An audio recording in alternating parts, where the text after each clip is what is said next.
Edu ഹബിൻ്റെ പുതിയ വീഡിയോയിലേക്ക് എല്ലാവർക്കും സ്വാഗതം. 2025 ഓഗസ്റ്റ് 24 നടത്തിയ സെറ്റ് എക്സാമിൻ്റെ ക്വസ്റ്റ്യൻ പേപ്പറാണ് നമ്മൾ ഈ വീഡിയോസിൽ അനലൈസ് ചെയ്യുന്നത്. ഇതിന് മുമ്പത്തെ വീഡിയോസിൽ നമ്മൾ പ്രീവിയസ് ഇയർ ക്വസ്റ്റ്യൻസ് തന്നെയാണ് അനലൈസ് ചെയ്തത്. അത് നിങ്ങൾക്ക് ലഭിക്കുവാനായിട്ട് സെറ്റ് റാപ്പിഡ് റിവിഷൻ എന്ന് പറഞ്ഞ പ്ലേലിസ്റ്റ് നമ്മൾ ക്രിയേറ്റ് ചെയ്തിട്ടുണ്ട്. ആ പ്ലേലിസ്റ്റിൽ കയറി കഴിഞ്ഞാൽ നിങ്ങൾക്ക് ലഭിക്കുന്നതാണ്. First question, assertion reason. Assertion, naturalism describes the use of textbook in early education. Reason are naturalists believe that knowledge is innate and does not need structured delivery. അതായത് ഇവിടെ അസേഷനിൽ പറഞ്ഞിരിക്കുകയാണ് ഏർലി ടൈമിൽ നാച്ചുറലിസം ടെക്സ്റ്റ് ബുക്ക് ഉപയോഗിച്ചുള്ള ആ ഒരു പഠിത്തത്തിനെ oppose ചെയ്യുകയാണ് ചെയ്തിരിക്കുന്നത്, discourage ചെയ്യുകയാണ് ചെയ്തിരിക്കുന്നത്. ഇനി റീസണിൽ പറഞ്ഞിരിക്കുന്നത് നാച്ചുറലിസം ബിലീവ് ചെയ്യുന്നത് എന്താണെന്ന് വെച്ചാൽ നോളജ് എന്ന് പറയുന്നത് ഇന്നേറ്റ് ആയിട്ടുള്ള കാര്യമാണ്, അതിനൊരു സ്ട്രക്ചർ ഡെലിവറിയുടെ ആവശ്യമില്ല എന്നുള്ളതാണ്. സോ ഈ എന്തുകൊണ്ടാണ് ഇവർ ടെക്സ്റ്റ് ബുക്ക് ഡിനേ ചെയ്യുന്നതിന് റീസണാണ് ഇവിടെ പറഞ്ഞിരിക്കുന്നത്. ഇന്നേറ്റ് ആയിട്ടാണ് നോളജ് വരുന്നത്, അതിനൊരു സ്ട്രക്ചർ ഡെലിവറിയുടെ ആവശ്യമില്ല എന്ന്. So both A and R are true and R is the correct explanation of A. Both A and R are true but R is not the correct explanation of A. A is false but R is true. A is true but R is false. ഇവിടെ answer വരുന്നത് ഏതാണ്? Option 4 ആണ്. അതായത് A true ആണ്, പക്ഷേ R എന്ന് പറയുന്നത് false ആണ്. അതായത് ഏർലി എഡ്യൂക്കേഷനിൽ നാച്ചുറലിസം ടെക്സ്റ്റ് ബുക്കിൻ്റെ ഉപയോഗത്തെ എതിർക്കുന്നുണ്ട് എന്നുള്ളത് ശരിയാണ്. അത് നോളജ് ഇന്നേറ്റ് ആയതുകൊണ്ട് അതിനൊരു സ്ട്രക്ചർ ഡെലിവറിയുടെ ആവശ്യം ഇല്ല എന്നുള്ള കാരണം കൊണ്ടല്ല. സോ അതുകൊണ്ടാണ് ഇവിടെ റീസൺ തെറ്റായത്. നാച്ചുറലിസം എപ്പോഴും കുട്ടിയുടെ സൈക്കോളജി അനുസരിച്ച്, അതായത് അവൻ്റെ ഒരു സ്റ്റേജസ് ഡെവലപ്മെൻറ്റിനും അവൻ്റെ ഏജിനും അനുസരിച്ചുള്ള കരിക്കുലമാണ് മുന്നോട്ട് വയ്ക്കുന്നത്. അപ്പോൾ അതുകൊണ്ട് തന്നെ ഈ ചെറിയ പ്രായത്തിലുള്ള ടെക്സ്റ്റ് ബുക്കുകൾ യൂസ് ചെയ്തുകൊണ്ടുള്ള ഒരു പഠനത്തെ നാച്ചുറലിസം ഡിനേ ചെയ്യുകയാണ് ചെയ്യുന്നത്. അതായത് നാച്ചുറലിസ്റ്റിൻ്റെ മെയിൻ വ്യക്തമായിട്ടുള്ള റൂൾസ് തന്നെ എംബസൈസ് ചെയ്യുന്ന seeing, hearing, smelling, touching, tasting അങ്ങനെയുള്ള കാര്യങ്ങളിലൂടെയാണ്. അതായത് കളികളിലൂടെ പഠിക്കുക എന്നുള്ളതാണ്. അതായത് ഫിസിക്കൽ ആക്ടിവിറ്റീസിനും യൂസ് ഓഫ് സെൻസസിനുമാണ് ഈ ഒരു കരിക്കുലം കൂടുതലായിട്ട് പ്രാധാന്യം കൊടുക്കുന്നത്, പ്രത്യേകിച്ച് ഏർലി ചൈൽഡ്ഹുഡിൽ. അതായത് ഇവിടെ കുട്ടി എന്ന് പറയുന്നത് ഡിസ്കവറാണ്. അതായത് കുട്ടീനെ വെറുതെ നേച്ചറിലോട്ട് വിടുക, അവൻ എക്സ്പ്ലോർ ചെയ്യട്ടെ എന്നൊരു രീതിയിലാണ് നാച്ചുറലിസം ബിലീവ് ചെയ്യുന്നത്. ഇവിടെ ഒരു റിജിഡ് ആയിട്ടുള്ള അല്ലെങ്കിൽ യൂണിഫോം ആയിട്ടുള്ള ട്രഡീഷണൽ ആയിട്ടുള്ള stereo type techniques of teaching ഒന്നുമല്ല, ഡയറക്റ്റ് എക്സ്പീരിയൻസ് ആണ്. അതായത് കുട്ടിയുടെ ഇൻട്രസ്റ്റും ആപ്റ്റിറ്റ്യൂഡും അനുസരിച്ച് അവൻ തന്നെ നോളജ് അക്വയർ ചെയ്യുകയാണ് ചെയ്യുന്നത്. അതായത് അതിൻ്റെ ഡയറക്റ്റ് എക്സ്പീരിയൻസിനാണ് പ്രാധാന്യം കൊടുക്കുന്നത്. അതുപോലെ തന്നെ ചിൽഡ്രനോട് കുറച്ച് കാര്യങ്ങൾ പറഞ്ഞു കൊടുത്തിട്ട് ബാക്കി അവൻ തന്നെ ഡിസ്കവർ ചെയ്തെടുക്കട്ടെ എന്നൊരു രീതിയാണ് നാച്ചുറലിസം അഡോപ്റ്റ് ചെയ്യുന്നത്. Next question, identify the correctly matched pair. താഴെ കൊടുത്തിരിക്കുന്നതിൽ കറക്റ്റായിട്ട് മാച്ച് ചെയ്തിരിക്കുന്ന പെയർ ഏതാണ് ചോദിച്ചിരിക്കുന്നത്. Binet performance IQ, Spearman theory of multiple intelligence, ഗാർണറിൻ്റെ ജി ഫാക്ടർ തിയറി, വെസ്ലറിൻ്റെ വെർബൽ പെർഫോമൻസ് സ്കെയിൽ. ഇവിടെ കറക്റ്റായിട്ട് മാച്ച് ചെയ്തിരിക്കുന്ന പെയർ ഏതാണ് ചോദിച്ചിരിക്കുന്നത്. അത് ഓപ്ഷൻ ഡി ആണ്, വെസ്ലറാണ് വെർബൽ ആൻഡ് പെർഫോമൻസ് സ്കെയിൽ എന്നുള്ളത്. ബാക്കി 3 തെറ്റാണ്. വെസ്ലറുമായിട്ട് ബന്ധപ്പെട്ട് ഈ ഒരു ക്വസ്റ്റ്യൻ പേപ്പറിൽ തന്നെ 2-3 ക്വസ്റ്റ്യൻസ് ചോദിച്ചിട്ടുണ്ട്. സോ ഇതൊക്കെ ഇമ്പോർട്ടൻ്റ് ആയതുകൊണ്ടാണ് ഇങ്ങനെ റിപ്പീറ്റ് ചെയ്ത് ചോദിക്കുന്നത്. ഡിസ്കവേർഡ് ചെയ്ത് വെസ്ലറാണ്. നോൺ വെർബൽ ഇൻ്റലിജൻസ് മെഷർ ചെയ്യാനായിട്ട് വെസ്ലർ കണ്ടുപിടിച്ചതാണ് പെർഫോമൻസ് ഐക്യു എന്നുള്ളത്. 2 ഫാക്ടർ തിയറി ആരുടെയാണ്? 2 ഫാക്ടർ തിയറിയാണ് സ്പിയർമാൻ്റേത്. ഇവിടെ തിയറി ഓഫ് മൾട്ടിപ്പിൾ ഇൻ്റലിജൻസ് ആണ് കൊടുത്തിരിക്കുന്നത്. തിയറി ഓഫ് മൾട്ടിപ്പിൾ ഇൻ്റലിജൻസ് ഗാർണറുടെയാണ്, സ്പിയർമാൻ്റെയാണ് 2 ഫാക്ടർ തിയറി എന്ന് പറയുന്നത്. വെസ്ലറിൻ്റെയാണ് verbal performance scale. Next question, the teaching strategy most aligned with a cognitive approach to motivation. അതായത് മോട്ടിവേഷൻ്റെ കോഗ്നിറ്റീവ് അപ്രോച്ചുമായിട്ട് ബന്ധപ്പെട്ടുള്ള ടീച്ചിങ് സ്ട്രാറ്റജി എന്നാണ് ചോദിച്ചിരിക്കുന്നത്. Giving rewards four correct answers, promoting self reflection and goal setting, using punishment to manage behaviour, repeating task until mastered. അതായത് മോട്ടിവേഷൻ്റെ cognitive അപ്രോച്ചുമായിട്ട് align ചെയ്തിരിക്കുന്നത്. അതാണ് സെൽഫ് റിഫ്ലക്ഷൻ പ്രൊമോട്ട് ചെയ്യുകയും ഗോൾ സെറ്റിംഗ് പ്രൊമോട്ട് ചെയ്യുകയാണ് ചെയ്യുന്നത്. മെറ്റാ കോഗ്നിറ്റീവ് സ്ട്രാറ്റജീസ് ആണ് cognitive approach to മോട്ടിവേഷനുമായിട്ട് ഏറ്റവും കൂടുതലായിട്ട് ബന്ധപ്പെട്ട് കിടക്കുന്നത്. അതായത് മെറ്റാകോഗ്നിറ്റീവ് എന്ന് പറയുമ്പോൾ അതിൻ്റെ അത് നമ്മുടെ ആ ഒരു കോഗ്നിഷനെ പറ്റി പഠിക്കുന്നത്, അതായത് സെൽഫ് റിഫ്ലക്ഷൻസ്, നമ്മൾ നമ്മുടെ കാര്യങ്ങളിൽ കൂടുതലായിട്ട് പ്രാധാന്യം കൊടുക്കുകയാണ് ചെയ്യുന്നത്. നമ്മൾ നമ്മുടെ തിങ്കിങ് പ്രോസസ്സിനെ പറ്റി കൂടുതലായിട്ട് പ്രാധാന്യം കൊടുക്കുകയാണ് ഇവിടെ ചെയ്യുന്നത്. അതുകൊണ്ട് തന്നെ അത് സെൽഫ് റിഫ്ലക്ഷനും ഗോൾ സെറ്റിങ്ങുമാണ് പ്രൊമോട്ട് ചെയ്യുന്നത്. ഈ മെറ്റാകോഗ്നിഷൻ എന്ന് പറയുന്ന ഹൈർ ഓർഡർ തിങ്കിങ് എന്ന് പറയുന്നത്, അതായത് നമുക്കതിൻ്റെ അകത്തൊരു അവെയർനെസ് ഉണ്ട്. അതുപോലെ തന്നെ നമ്മുടെ ഒരു ലേണിംഗ് പ്രോസസ്സിനെ പറ്റി നമുക്കൊരു അവെയർനെസ് ഉണ്ടായിരിക്കും. അതിൻ്റെ സെൽഫ് റെഗുലേഷൻ, അതിൻ്റെ ഗോൾ എന്താണ് നമ്മൾ അച്ചീവ് ചെയ്യേണ്ടത്, അതിൻ്റെ റൂട്ട്, അത് എങ്ങനെയാണ് നമ്മൾ അച്ചീവ് ചെയ്യേണ്ടത്, അതായത് നമ്മൾ എങ്ങനെയാണ് തിങ്ക് ചെയ്യുന്നത്, അതുപോലെ തന്നെ ഈ ആ ഒരു തിങ്കിങ് പ്രോസസ്സിൽ നമ്മൾ യൂസ് ചെയ്യുന്ന സ്ട്രാറ്റജീസ് എന്താണ്, അങ്ങനെയുള്ള എല്ലാ അവെയർനെസ്സുകളും ഇതിൻ്റെ അകത്ത് വരുന്നുണ്ട്. അതായത് എങ്ങനെയാണ് പഠിക്കേണ്ടത് എന്ന് നമ്മൾ നോ ചെയ്യുന്നതാണ് ഈ മെറ്റാകോഗ്നിഷൻ എന്ന് പറയുന്നത്. അതുകൊണ്ട് തന്നെ ഇതിൻ്റെ അകത്ത് self reflection, self responsibility, initiative, goal setting, time management എന്നിവയ്ക്കാണ് വളരെയധികം പ്രാധാന്യം കൊടുക്കുന്നത്. അതായത് ഇവിടെ നമ്മുടെ കോഗ്നിറ്റീവ് പ്രോസസ്സിൻ്റെ ഒരു ആക്റ്റീവ് കൺട്രോളാണ് വരുന്നത്. Next question, situated learning theory emphasises that knowledge is, അതായത് സിറ്റുവേറ്റഡ് ലേണിംഗ് തിയറി അനുസരിച്ച് നോളജ് എന്ന് പറഞ്ഞാൽ എന്താണെന്നാണ് ചോദിച്ചിരിക്കുന്നത്.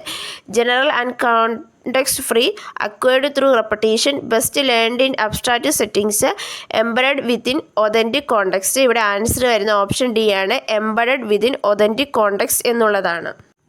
സിറ്റുവേറ്റഡ് ലേണിംഗ് പറയുന്നത് എന്താണെന്ന് വെച്ച് കഴിഞ്ഞാൽ, ഒരു ലേണിംഗ് എന്ന് പറയുന്നത് ഫ്രൂട്ട്ഫുൾ ആണെങ്കിൽ അതൊരു ഒതൻറ്റിക് ആയിട്ടുള്ള അല്ലെങ്കിൽ റിയൽ വേൾഡ് കോണ്ടെക്സ്റ്റിൽ അത് പഠിപ്പിക്കണം എന്നുള്ളതാണ്. അതായത് ഇനി ക്ലാസ് മുറികളിൽ ഇരുന്ന് പഠിപ്പിക്കേണ്ട ഒരു ഹാൻഡ്സ് ഓൺ എക്സ്പീരിയൻസ് കൊടുത്ത്, അല്ലെങ്കിൽ അത് ആ ഒരു റിയൽ വേൾഡ് എക്സ്പീരിയൻസ് ഇവർക്ക് കൊടുത്തുകൊണ്ട്, ആ ഒരു സോഷ്യൽ ഇൻട്രാക്ഷൻ കൊടുത്തുകൊണ്ട് പഠിപ്പിക്കുന്നതാണ് സിറ്റുവേറ്റഡ് ലേണിംഗ് എന്ന് പറയുന്നത്. അതായത് അതായിരിക്കുന്ന ആ ഒരു ഒതൻറ്റിക് കോണ്ടെക്സ്റ്റിന് അല്ലെങ്കിൽ ആ റിയൽ വേൾഡിൽ ആ റിയൽ വേൾഡിൽ വെച്ച് ഇവരെ പഠിപ്പിക്കുന്നതിനാണ് നമ്മൾ സിറ്റുവേറ്റഡ് ലേണിംഗ് തിയറി പ്രാധാന്യം കൊടുക്കുന്നത്. Next question, suppose a student misbehave repeatedly in your class, which among the following is the best way to deal with a student?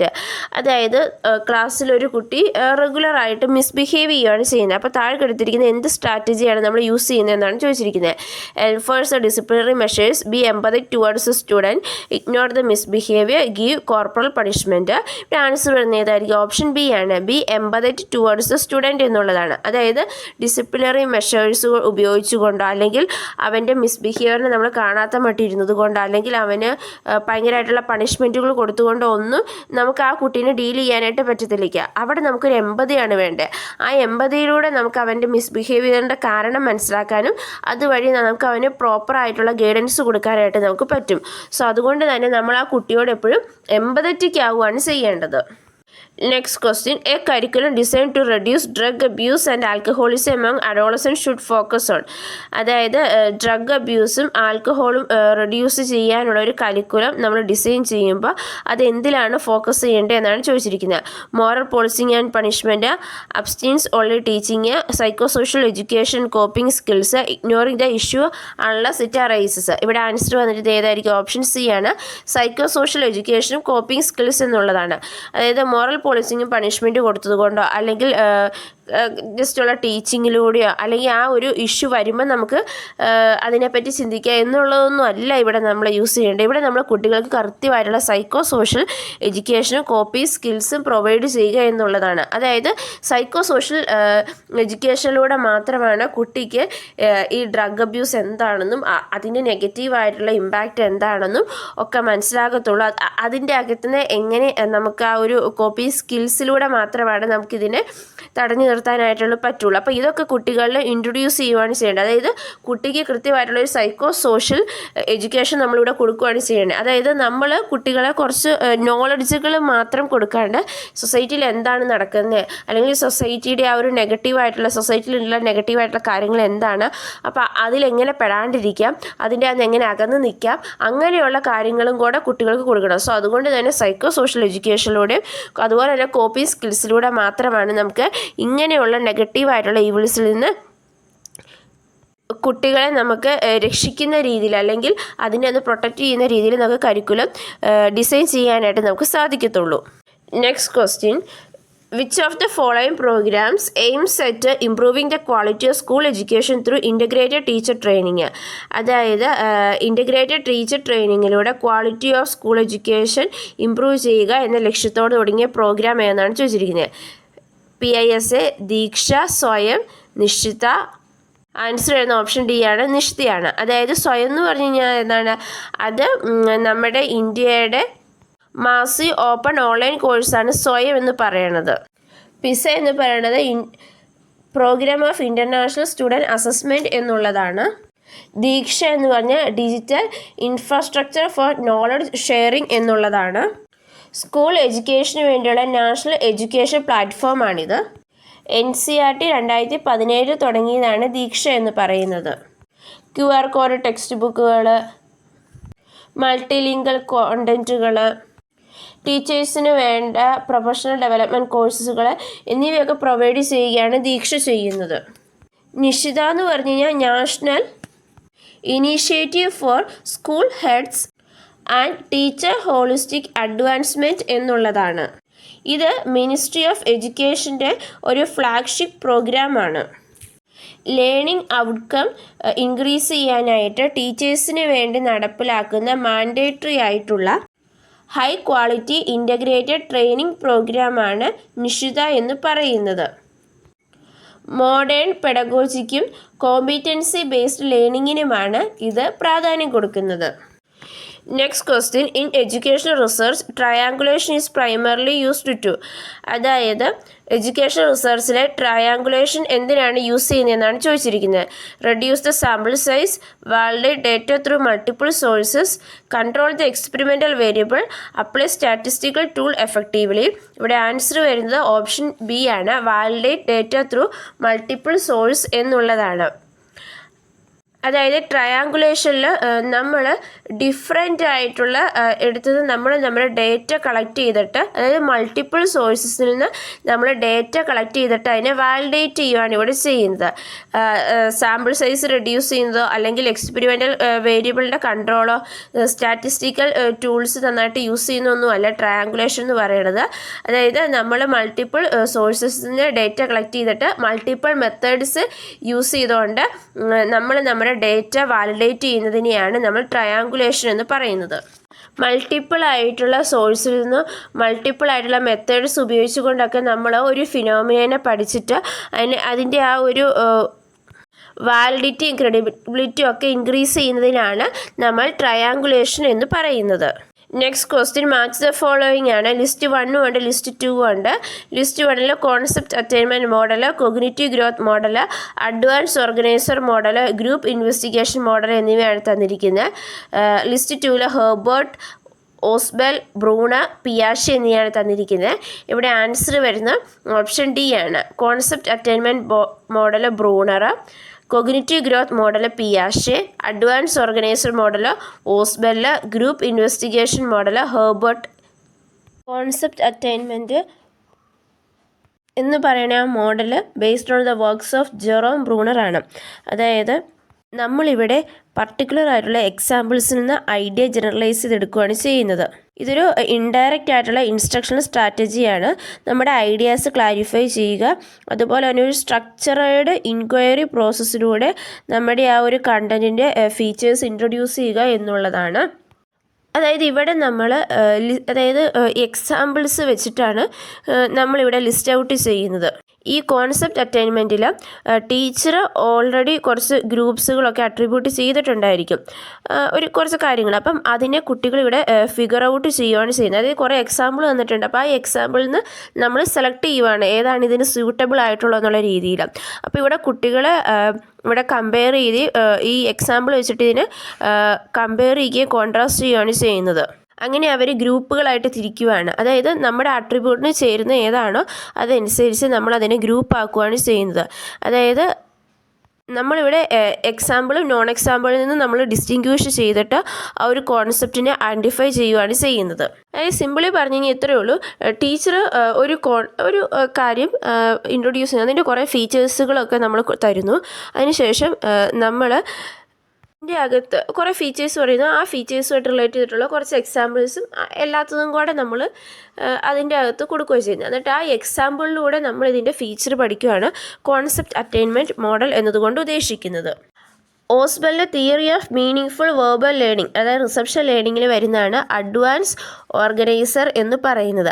അതായത് നമ്മൾ എന്തെങ്കിലും കാര്യം പഠിപ്പിക്കാൻ തുടങ്ങുന്നതിന് മുമ്പ് നമ്മൾ കുറച്ച് കാര്യം, അതായത് കുട്ടിക്കുള്ള ആ കുട്ടിക്ക് ഓൾറെഡി അറിയാവുന്ന ഉറപ്പുള്ള കാര്യങ്ങളുണ്ടല്ലോ, ആ കാര്യങ്ങളുമായിട്ട് കണക്ട് ചെയ്തിട്ടായിരിക്കും, അല്ലെങ്കിൽ ആ കാര്യങ്ങളെ വെച്ചുകൊണ്ടായിരിക്കും നമ്മൾ ക്ലാസ് തുടങ്ങുന്നത്. എന്നിട്ടായിരിക്കും നമ്മൾ പുതിയൊരു കാര്യം ഇൻട്രൊഡ്യൂസ് ചെയ്യുന്നത്. അതായത് അതിന് കണക്ട് ചെയ്തുകൊണ്ടായിരിക്കും നമ്മൾ ഈ പുതിയ കാര്യം ഇൻട്രൊഡ്യൂസ് ചെയ്യുന്നത്. അപ്പോൾ അങ്ങനെ നമ്മൾ ക്ലാസ്സിൽ ആ ബിഗിനിങ്ങിൽ, അതായത് ലെസണിൻ്റെ തുടക്കത്തിലോ ക്ലാസ്സിൻ്റെ തുടക്കത്തിലോ നമ്മൾ ഇൻട്രൊഡ്യൂസ് ചെയ്ത കാര്യങ്ങൾ, അതായത് പഴയതിനെയും പുതിയതിനെയും തമ്മിൽ ബന്ധിപ്പിക്കാനായിട്ട് നമ്മൾ കുറച്ച് കാര്യങ്ങൾ ഇൻട്രൊഡ്യൂസ് ചെയ്യും. അത് നമ്മൾ പഠിച്ചിട്ടുണ്ടായിരുന്നല്ലോ. അപ്പോൾ അതെന്തായിരിക്കും അങ്ങനെയൊക്കെ ചോദിച്ചുകൊണ്ട് നമ്മളൊരു കണക്ഷൻ ഉണ്ടാക്കിയെടുക്കുന്നുണ്ട്. ആ കണക്ഷനെയാണ് നമ്മൾ അഡ്വാൻസ് ഓർഗനൈസർ എന്ന് പറയുന്നത്, അല്ലെങ്കിൽ ആ ലിങ്കിനെയാണ് നമ്മൾ അഡ്വാൻസ് ഓർഗനൈസർ എന്ന് പറയുന്നത്. അതിൽ ജീൻ പിയാഷെയുടെയാണ്. അതായത് ഈ ഒരു 4 സ്റ്റേജസ് ഉണ്ടല്ലോ പിയാഷെയുടെ: sensory motor stage, pre operational stage, formal operational stage എന്നിങ്ങനെയൊക്കെ പറഞ്ഞുകൊണ്ടുള്ള 4 ഓപ്പറേഷണൽ സ്റ്റേജസുകളുണ്ട് പിയാഷെയുടെ. അപ്പോൾ ആ 4 ഓപ്പറേഷണൽ സ്റ്റേജസിലൂടെ എങ്ങനെയാണ് കുട്ടികളുടെ തിങ്കിങ്, എങ്ങനെയാണ് റീസണിങ്, എങ്ങനെയാണ് അവരുടെ പ്രോബ്ലം സോൾവിങ് എബിലിറ്റീസൊക്കെ ഡെവലപ്പ് ചെയ്യുന്നത് എന്ന് പറയുന്നതാണ് ഈ കോഗ്നിറ്റീവ് ഗ്രോത്ത് മോഡൽ എന്നതുകൊണ്ട് ഉദ്ദേശിക്കുന്നത്. ഹെർബർട്ട് ഡെവലപ്പ് ചെയ്തെടുത്തതാണ് ഗ്രൂപ്പ് ഇൻവെസ്റ്റിഗേഷൻ മോഡൽ എന്ന് പറയുന്നത്. ഇതൊരു കോപ്പറേറ്റീവ് ലേണിംഗ് സ്ട്രാറ്റജിയാണ്. Decision making, student centred learning, collaboration എന്നിവയ്ക്കൊക്കെ പ്രാധാന്യം കൊടുക്കുന്ന ഒരു കോംപ്രഹെൻസീവ് അപ്രോച്ചാണിത്. അതായത് ഇവിടെ കുട്ടികൾ ഒരു ചെറിയ ഗ്രൂപ്പുകൾ, ഒരു ഹെട്രോജീനിയസ് ഗ്രൂപ്പ് ആകുകയും എന്നിട്ട് ഏതെങ്കിലും ഒരു ടോപ്പിക്കിനെ പറ്റി അവിടെ അനലൈസ് ചെയ്യുകയും റിലേറ്റ് ചെയ്തിട്ടുള്ള ഡേറ്റ കണ്ടുപിടിക്കുകയൊക്കെയാണ് ഇവിടെ ചെയ്യുന്നത്. ടീച്ചർ ഇവിടെ ഒരു ഫെസിലിറ്റേറ്റർ മാത്രമാണ്. ക്വസ്റ്റ്യൻ മാച്ച് ദ ഫോളോയിങ് ആണ്. ലിസ്റ്റ് 1 തന്നിട്ടുണ്ട്, ലിസ്റ്റ് 2 തന്നിട്ടുണ്ട്. List 1 NEP 9068, NEP 9086, RTIT 2009, RMS എന്നിവയാണ്. List 2 common school system removing disparities, enhancing quality of secondary education, free and compulsory education for 6 to 40 years, grievance redressal mechanism എന്നിവയാണ് തന്നിരിക്കുന്നത്. ഇവിടെ answer വരുന്ന option B ആണ്. അതായത് NEP 1968 free and compulsory education for 6 to 40 years, NEP 1986 common school system removing disparities, RT Act 2009 grievance redressal mechanism and RMS enhancing quality of secondary education. 1964 Kothari കമ്മീഷൻ്റെ അടിസ്ഥാനത്തിൽ കേന്ദ്ര government 1968 ദേശീയ വിദ്യാഭ്യാസ നയം, അതായത് നാഷണൽ പോളിസി ഓഫ് എഡ്യൂക്കേഷൻ പ്രഖ്യാപിച്ചു. നിർബന്ധിതവും സൗജന്യവുമായ വിദ്യാഭ്യാസം ഉടനെ നടപ്പിലാക്കുക എന്നതും ദേശീയ വിദ്യാഭ്യാസ നയത്തിൻ്റെ അതിപ്രധാന ഒരു വശമായി അംഗീകരിച്ചിരുന്നു. സ്കൂളിൽ ചേരുന്ന ഓരോ വിദ്യാർത്ഥിയും കോഴ്സ് പൂർത്തിയാക്കുന്നുണ്ട് എന്ന് ഉറപ്പുവരുത്താൻ പറ്റിയ പരിപാടികൾ ആവിഷ്കരിക്കേണ്ടതാണെന്ന വ്യവസ്ഥയും ഇത് ചെയ്തിരുന്നു. ഇനി പഠിപ്പ് നിർത്തിപ്പോകുന്ന കുട്ടികൾക്ക് വേണ്ടി പ്രത്യേകമായിട്ടുള്ള അനൗപചാരിക വിദ്യാഭ്യാസ പദ്ധതിയും ആവിഷ്കരിച്ചു. പ്രാഥമിക തലത്തിലെ വിദ്യാർത്ഥികൾക്ക് പാഠപുസ്തകങ്ങളും പഠനോപകരണങ്ങളും സൗജന്യമായി നൽകുക, പഠനത്തിൽ താല്പര്യവും ശേഷിയുമുള്ളവരെ പ്രോത്സാഹിപ്പിക്കുക, സ്കോളർഷിപ്പ് നൽകുക, പിന്നോക്ക സമുദായം, SC, ST, SC, വികലാംഗർ എന്നിവരുടെ വിദ്യാഭ്യാസത്തിന് പ്രത്യേകമായിട്ടുള്ള പ്രോത്സാഹനം നൽകുക, ഗ്രാമപ്രദേശങ്ങളിലും മറ്റ് പിന്നോക്ക മേഖലകളിൽ സ്കൂളുകൾ സ്ഥാപിക്കുക, പൊതുവിദ്യാലയങ്ങൾ തുടങ്ങുക, പെൺകുട്ടികളുടെ വിദ്യാഭ്യാസത്തിന് ഊന്നൽ നൽകുക, ശാരീരിക മാനസികമായ വൈകല്യമുള്ള വിദ്യാർത്ഥികളുടെ വിദ്യാഭ്യാസത്തിന് സൗകര്യമൊരുക്കുക എന്നിവയെല്ലാം ഇതിൻ്റെ ഒരു ലക്ഷ്യം സാക്ഷാത്കരിക്കാനുള്ള ഒരു ചില മാർഗങ്ങളായിട്ട് മുമ്പോട്ട് വച്ചിരുന്നു. ഇതിൻ്റെ ഫലമായിട്ട് 90% ഗ്രാമങ്ങളിലും 1 കിലോമീറ്റർ ചുറ്റളവിൽ വിദ്യാഭ്യാസ സ്ഥാപനങ്ങൾ ഉണ്ടായി. അതുപോലെ തന്നെ ഇന്ത്യയിലെ മൊത്തത്തിലുള്ള ഒരു ഭരണഘടന വന്നു. അതായത് 10 +2 +3 എന്നൊരു പഠന സംവിധാനം മിക്ക സംസ്ഥാനങ്ങളിലും നിലവിൽ വന്നു. സ്കൂൾ പാഠ്യപദ്ധതിയിൽ ശാസ്ത്രം, ഗണിതം എന്നിവ നിർബന്ധിത വിഷയമായി പ്രവൃത്തി പരിചയ പഠനത്തിന് വിദ്യാലയത്തിൽ ഒരു സ്ഥാനം ലഭിച്ചു. ബിരുദപൂർവ്വ കോഴ്സുകൾ പുനഃക്രമീകരിച്ചു. ബിരുദാനന്തര പഠനത്തിനും ഗവേഷണത്തിനും സൗകര്യമൊരുക്കി. ഇനി അതിനുശേഷം വന്നതാണ് 1986 next national policy on education എന്ന് പറയുന്നത്. ഇത് സമത്വത്തിന് വേണ്ടിയുള്ള വിദ്യാഭ്യാസമായിരുന്നു. അതുപോലെ സ്ത്രീ സമത്വത്തിന് പ്രാധാന്യം കൊടുത്തു. പട്ടികജാതി പട്ടിക വിഭാഗക്കാരുടെ വിദ്യാഭ്യാസത്തിന് പ്രാധാന്യം കൊടുത്തു. UGC, AICTE, ICAR, IMA എന്നിവ ശക്തിപ്പെടുത്തി. NCERT, NIPA തുടങ്ങി നിരവധി ദേശീയ സ്ഥാപനങ്ങൾ ദേശീയ വിദ്യാഭ്യാസ നയം നടപ്പിലാക്കുന്നതിനായി പങ്കെടുപ്പിച്ചു. ഒരു കോമൺ എഡ്യൂക്കേഷൻ സ്ട്രക്ചർ ഇത് കൊണ്ടുവന്നു, അതായത് 10, +2, +3 എന്നുള്ളത്. അതുപോലെ തന്നെ ഒരു കോമൺ കോറിൽ വെച്ചിട്ടുള്ള നാഷണൽ കരിക്കുലർ ഫ്രെയിംവർക്ക് കൊണ്ടുവന്നു. Equality of opportunity of education, minimum level of learning, understanding of culture and social system, international understanding, inter regional mobility, pooling of resource, priorities of educational reforms, life long education, strengthening the national institutions എന്നിവയ്ക്കെല്ലാം ഇത് പ്രാധാന്യം കൊടുത്തു. RT act അല്ലെങ്കിൽ right to education act 2009, അതായത് സൗജന്യ നിർബന്ധിതമായ വിദ്യാഭ്യാസം ലഭിക്കാനുള്ള കുട്ടിയുടെ അവകാശ നിയമം എന്നാണ് ഇതിൻ്റെ പേര്. ജനാധിപത്യവ്യവസ്ഥയുടെ ഇഴകൾ ബലപ്പെടുത്തുന്നതിന് സാർവത്രിക പ്രാഥമിക വിദ്യാഭ്യാസത്തിന് പ്രധാന പങ്കുണ്ടെന്ന് നമ്മുടെ ഭരണഘടന തന്നെ അംഗീകരിച്ചിട്ടുണ്ട്. ഈ ലക്ഷ്യം നേടുന്നതിന് വേണ്ടി ഇന്ത്യൻ റിപ്പബ്ലിക്കിൻ്റെ 60ാം വർഷത്തിൽ പാർലമെൻറ്റിൻ്റെ ഇരുസഭകളും വിദ്യാഭ്യാസ അവകാശ ബിൽ പാസ്സാക്കിയത്. ഈ ബില്ലിന് 2009 ആഗസ്റ്റ് 26 ഇന്ത്യൻ പ്രസിഡന്റ് അംഗീകാരം ലഭിക്കുകയും 1/4/2010 2010 ഏപ്രിൽ 1 മുതൽ ഈ നിയമം പ്രാബല്യത്തിൽ വരികയും ചെയ്തു. വിദ്യാലയ പ്രവേശനത്തിന് യാതൊരുവിധ ഫീസും പാടില്ല. സ്കൂളിന് ഒരു മാനേജ്മെൻറ്റ് കമ്മിറ്റി ഉണ്ടായിരിക്കണം. ടീച്ചറിന് എലിജിബിൾ ആയിട്ടുള്ള ഒരു വിദ്യാഭ്യാസ യോഗ്യത ഉണ്ടായിരിക്കണം. കുട്ടികൾക്ക് എൻട്രൻസ് എക്സാം പാടില്ല. ഭരണഘടന വിഭാവനം ചെയ്തിട്ടുള്ള മൂല്യങ്ങൾക്ക് അനുസൃതമായിട്ടും കുട്ടിയുടെ സർവ്വോന്മുഖ വികസനം ലക്ഷ്യം വെച്ചിട്ടുള്ളതായിരിക്കണം പാഠ്യപദ്ധതി. പ്രവർത്തനാധിഷ്ഠിതവും ശിശു കേന്ദ്രീകൃതവും പ്രക്രിയാബന്ധിതവുമായിരിക്കണം പഠന ബോധന രീതി. ഒരാഴ്ചയിൽ അധ്യാപകൻ്റെ പ്രവർത്തന സമയം 45 മണിക്കൂറായിരിക്കണം. ഓരോ ക്ലാസ്സിനും പഠന ബോധന ഉപകരണങ്ങളും കളിപ്പാട്ടം, സ്പോർട്സ്, ഗെയിംസ് എന്നിവയ്ക്ക് വേണ്ട ഉപകരണങ്ങൾ നൽകണം. പഠനത്തിൽ പിന്നോക്കം നിൽക്കുന്നവരെ കണ്ടെത്തി നിരന്തരം പരിഹാര ബോധന പ്രവർത്തനങ്ങൾ നൽകി ധാരണകൾ ഉറപ്പിക്കണം.